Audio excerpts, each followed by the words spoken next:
मुख्यमंत्री पुष्कर सिंह धामी ने वाडिया भूविज्ञान संस्थान में इंडो डच हार्टिकल्चर एवं कोका कोला इंडिया द्वारा आयोजित संकल्प से परिवर्तन की ओर कार्यक्रम में प्रतिभाग किया। इस अवसर पर उन्होंने सेब उत्पादन के क्षेत्र में सराहनीय कार्य करने वाले कृषकों को सम्मानित किया। उन्नति एप्पल योजना के माध्यम से किसानों की आय बढ़ाने के लिए इंडो डच हार्टिकल्चर एवं कोका कोला इंडिया द्वारा सहयोग दिया जा रहा है। मुख्यमंत्री पुष्कर सिंह धामी ने कहा कि जीवन में किसी लक्ष्य को पाने के लिए संकल्प के साथ आगे बढ़ना बहुत जरूरी है। संकल्प से परिवर्तन की ओर कहीं न कहीं हमारे राज्य में जो सेब उत्पादन की अपार संभावनाएं हैं, उन संभावनाओं को गति मिलेगी और काफ़ी गति मिल रही है। काफ़ी सारे किसान इस क्षेत्र में अब आगे आ रहे हैं, सेब का उत्पादन कर रहे हैं और इन कंपनियों के और सबके समन्वय से जहां उनको अच्छा बाजार भी मिल पा रहा है, सेब का उत्पादन भी हो रहा है, वहीं सरकार भी लगातार इसको प्रोत्साहित करने के लिए इस वर्ष हमने एप्पल मिशन में 35 करोड़ रुपए की धनराशि का प्रावधान किया है। आगामी 30 अप्रैल को इस माह के अंतिम सप्ताह में प्रधानमंत्री नरेंद्र मोदी के मन की बात कार्यक्रम का 100वां एपिसोड होगा, जिसे भारतीय जनता पार्टी भव्य तरह से मनाने की तैयारियां कर रही है। उत्तराखंड बीजेपी के प्रदेश अध्यक्ष महेंद्र भट्ट ने मीडिया से बात करते हुए बताया कि 30 तारीख को प्रधानमंत्री मोदी का 100वां कार्यक्रम होगा, जिसे पार्टी स्तर पर भव्य स्वरूप देने की तैयारियां चल रही हैं। भव्य बने, इस दृष्टिकोण से हमने तय किया कि प्रत्येक बूथ पर इस कार्यक्रम को करेंगे और इस बार कार्यक्रम का स्वरूप जहां बूथ स्तर पर साथ साथ विभिन्न क्षेत्रों के अलग अलग जो प्रमुख लोग हैं उनके साथ भी हम मन की बात को सुनेंगे। हमने तय किया कि पूर्व सैनिक या अर्धसैनिक बलों के बीच में मन की बात सुनी जाए, तो हमारे सांसद तीरथ सिंह रावत जी से वो उसमें रहेंगे। इसी प्रकार संत महात्मा हैं, हरिद्वार ऋषिकेश बड़ी संख्या में, शांति कुंज है, हमारा बाबा रामदेव जी का है, हमारे प्रमाण निकेतन है, तो उनसे भी आग्रह करें कि वहाँ भी मन की बात का कार्यक्रम हो। इसके साथ साथ उत्तराखंड के अनेकों हस्तियाँ हैं, जैसे बसंती बिष्ट हैं, नरेंद्र सिंह नेगी जी हैं, प्रीतम बर्तमान जी हैं, हम आग्रह करेंगे ये भी किसी न किसी बूथ पर मन की बात के कार्यक्रम में रहें। इसी प्रकार से फिल्म जगत के उत्तराखंड के अनेकों लोग हैं, उनको भी अलग अलग बूथ पर निमंत्रण दे रहे हैं। नगर पालिका परिषद मसूरी की बोर्ड बैठक में विभिन्न प्रस्तावों पर मोहर लगाई गई और वर्ष भर के आय व्यय का विवरण सदन में प्रस्तुत किया गया। बैठक में नगर पालिका परिषद मसूरी द्वारा किए जा रहे विकास कार्यों पर मसूरी देहरादून विकास प्राधिकरण द्वारा की जा रही कार्यवाही का विरोध किया गया और प्राधिकरण के खिलाफ निंदा प्रस्ताव पास किया गया। पालिका की बोर्ड बैठक में सभी सभासदों ने एक स्वर में मसूरी देहरादून विकास प्राधिकरण का विरोध किया। इसके अलावा मैसैनिक लॉज का जो द्वितीय चरण का कार्य होना है, उसको इसमें वित्तीय स्वीकृति इसमें दी गई है। इसके अलावा काफ़ी सारे निर्माण कार्य, हुडको से हाईटेक टॉयलेट हमारी पास हुई, वहाँ से अनुदान मिला है नगर पालिका को 51 लाख रुपए का, उसका भी अनुमोदन यहाँ पर किया गया है। और इसके अलावा शहर में जितने भी, क्योंकि पर्यटक सीजन आ रहा है और जितने भी निर्माण कार्य होने हैं उन्हें दुरुस्त करने के लिए जिस तरीके से जो सड़कें हमारी टूटी हुई हैं, पेयजल निगम ने खोदी थी, उन सबको दुरुस्त की जाए। काफ़ी सारे महत्वपूर्ण प्रस्ताव इस बैठक में पास किए गए। इसके अलावा सबसे महत्वपूर्ण एक निंदा प्रस्ताव एमडीटी के खिलाफ नगर पालिका सभासदों ने किया है कि एमडीटी जिस तरीके से तानाशाही और बिना एमडीटी नगर पालिका के संज्ञान में लाए कार्य कर रही है। एक निंदा प्रस्ताव यहाँ पालिका सभासदों ने पास किया है। जो मेरा विरोध था वो इस बात पे था कि आपने जो बोर्ड बैठक रखी है उसकी सूचना सभी सभासदों को जाती नहीं है, ठीक है, ताकि वो सभी सभासद अपने अपने वार्ड के प्रस्ताव दे पाए। पिछले जो हमारे बोर्ड बैठक में जो प्रस्ताव पास हुए उनके अभी तक टेंडर नहीं हुए, वो काम शुरू नहीं हुआ और नए कार्यों के लिए वित्तीय स्वीकृति मांगी गई है। तो मेरा कहना ये था कि आज जो पिछली बार बोर्ड बैठक में कार्य पास किए गए पहले उनको किया जाना चाहिए। आप अन्य कार्यों की वित्तीय स्वीकृति मांग रहे हो तो उसमें कोई दिक्कत नहीं है, लेकिन पहले जो काम पास किए जाते हैं उनको किया जाना चाहिए। केदारनाथ हेली सेवा के लिए 18 अप्रैल से दूसरे चरण की टिकट बुकिंग शुरू हो गई है।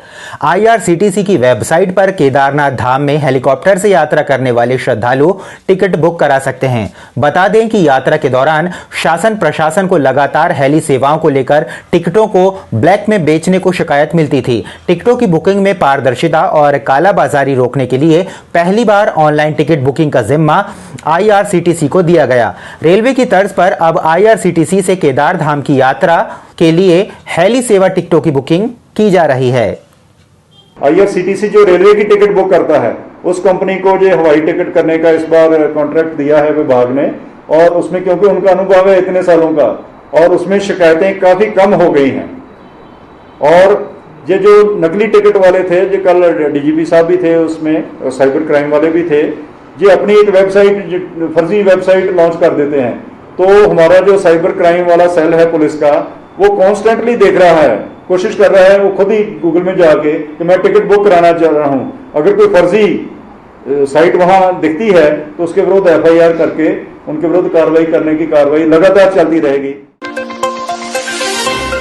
22 अप्रैल से चार धाम यात्रा का आगाज हो रहा है।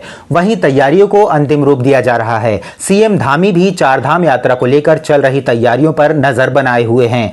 सीएम धामी का कहना है कि चार धाम यात्रा की सभी तैयारियां हो गई हैं। अंतिम दिन तक हम लगातार इस प्रयास में हैं कि सारी व्यवस्थाएं अच्छी हों। अब वहीं मुख्य सचिव का कहना है कि चारों धामों का रिव्यू किया गया है। पिछले वर्ष की तैयारियां अच्छी थीं, उसके मुकाबले इस वर्ष भी तैयारियां अच्छी हैं।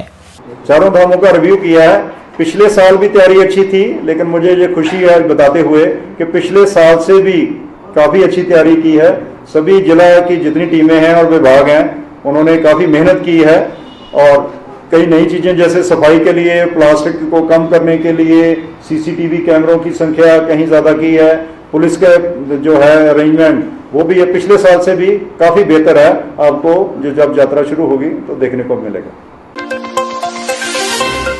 हरिद्वार में आगामी चार धाम यात्रा को लेकर पुलिस और प्रशासन ने पूरी तरह से तैयारियां कर ली हैं। SSP हरिद्वार अजय सिंह ने बताया कि चार धाम यात्रा पर आने वाले यात्रियों को किसी तरह की परेशानी का सामना नहीं करना पड़ेगा। इसके मद्देनजर उत्तराखंड का प्रवेश द्वार कहे जाने वाले नारसन बॉर्डर समेत तमाम बॉर्डर पर अनावश्यक रूप से तीर्थयात्रियों की चेकिंग का प्रावधान नहीं रखा गया है, जिससे कि तीर्थयात्रियों को परेशानियों का सामना न करना पड़े। चार धाम यात्रा को लेकर तैयारियां शासन स्तर पर, जिले स्तर पर सभी जगह की गई हैं, और हरिद्वार एक एंट्री पॉइंट है चार धाम यात्रा का। और बेसिकली जो भी यहाँ चार धाम में जाता है, एक दिन जरूर स्टे हरिद्वार करता है, माँ गंगा का स्नान करता है, गंगा आरती देखता है, लोकल मंदिरों का भ्रमण करके तब आगे यात्रा पे जाता है। तो हरिद्वार इस मामले में थोड़ा लकी है, सौभाग्यशाली है कि यहाँ पर जितने भी यात्री आएँ उनके रहने का पर्याप्त स्थान है, पर्याप्त पार्किंग की व्यवस्था है। चारधाम यात्रा 22 से शुरू, लेकिन तैयारी पुलिस प्रशासन द्वारा कर ली गई है। खासकर जो हमें तीर्थयात्री आते हैं, रुक कर यहाँ हरिद्वार में फिर आगे बढ़ते हैं, तो उसको देखते हुए उनकी पार्किंग की व्यवस्था हो, चाहे उनके रुकने की व्यवस्थाएं हो, और उसको देखते हुए यातायात व्यवस्था का भी प्रबंध ठीक किया गया। वन वे चीला मार्ग से लौटने वाले तीर्थयात्री जो चारधाम के लौटेंगे उनको चीला मार्ग से किया गया है। रात्रि में 10 से 4 का जो हैवी ट्रैफिक है उसको भी बंद करने की योजना, जिससे कि तीर्थयात्रियों को कोई दिक्कत ना है। विगत 3 माह में जनपद के विभिन्न थानों में आमजन के खोए मोबाइल फोनों के संबंध में प्राप्त शिकायतों पर बड़ी कार्रवाई करते हुए उक्त मोबाइल फोनों को रिकवर करने के लिए SSP अजय सिंह द्वारा दिए गए निर्देश पर खरा उतरते हुए हरिद्वार पुलिस ने बड़ी सफलता हासिल की और इस अवधि में खोए करीब 252 मोबाइल फोन बरामद किए। बरामद किए गए अधिकतर मोबाइलों के स्वामी विभिन्न राज्यों से तीर्थ यात्रा पर हरिद्वार आए तीर्थयात्री थे, जबकि कुछ मोबाइल फोन स्थानीय निवासियों के हैं। अपने खोए मोबाइल फोन वापस मिलने की उम्मीद छोड़ चुके पीड़ितों के चेहरे पर फोन मिलने पर खुशी झलक उठी। देखिए, मोबाइल फोन एक जीवन का महत्वपूर्ण गैजेट है जो सभी व्यक्तियों, तो उसके खोने के बाद उसके महत्वपूर्ण डेटा या उसके कॉन्टैक्ट्स या बहुत सारी ऐसी सूचना रहती है, फोटोग्राफ, जिससे उसे दिक्कत आती है। इसको देखते हुए जो है साइबर सेल द्वारा इसमें निरंतर प्रयास किया जाता है। जहां भी हमारे मोबाइल होते हैं व्यक्ति के, उनकी एप्लीकेशन लेकर प्रयास किया जाता है उनको खोजने का, और इसी क्रम में अभी 252 मोबाइल बरामद किए गए, जिनकी कीमत करीब 43 लाख है। और बेसिकली क्या है कि जो आदमी का जैसे पर्सनल अटैचमेंट अपने मोबाइल से हो जाता है, और जब वो उसको मिलता है, उसका डेटा उसको मिल जाता है, या उसके कॉन्टैक्ट्स मिल जाते हैं, उसकी फोटोग्राफ्स मिल जाती है, या महत्वपूर्ण चीजें, तो बहुत खुश होता है। तो विक्टिम ओरिएंटेड पुलिसिंग, जो पीड़ित केंद्रित पुलिसिंग है, इसी को ध्यान में रखते हुए हमारी साइबर टीम लगातार प्रयास कर रही है। और विगत 6 माह में हमने जो है करीब 1 करोड़ से ज्यादा के मोबाइल फोन जो है वापस कराए हैं, और इसी कड़ी में आज जो है 252 मोबाइल हम वापस कर रहे हैं। इसमें